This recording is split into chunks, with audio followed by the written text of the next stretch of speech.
तर सुप्रीम कोर्टाने दिलेल्या निर्णयानंतर ओबीसी नेत्यांनी आनंद व्यक्त केलाय। त्यांनी काय प्रतिक्रिया दिली पाहूयात। ओबीसीच्या जे 27% जे रिझर्वेशनला जो धक्का लागलाय ते अबाधित राहायला पाहिजे होतं, हे असं आमचं म्हणणं होतं।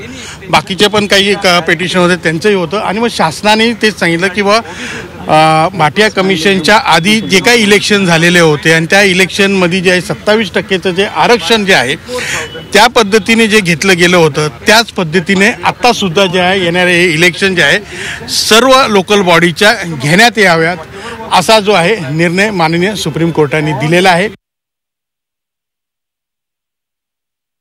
राज्य सरकार सुद्धा वारंवार जे काही मुख्यमंत्री आहे, उपमुख्यमंत्री आहे, संबंधित मंत्री आहे ते सांगत होते की सर्वोच्च न्यायालयाचा निकाल लागल्याबरोबर आम्ही 4 महिन्याच्या आत निवडणुका घेऊ।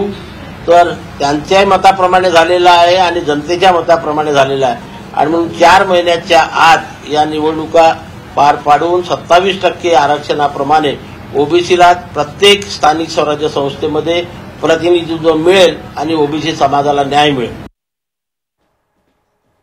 आतापर्यंत त्या का टाळण्यात आल्या याचं उत्तर कोणाकडेही नाही, पण त्याच्यामुळे लोकशाहीचा पाया कमकुवत होतो हे आपल्या लक्षातच येत नाही। कारण का आपल्याकडे पार्लमेंटरी सिस्टम ऑफ डेमोक्रेसी आहे, त्रिस्तरीय रचना आपल्या लोकशाहीत आहे।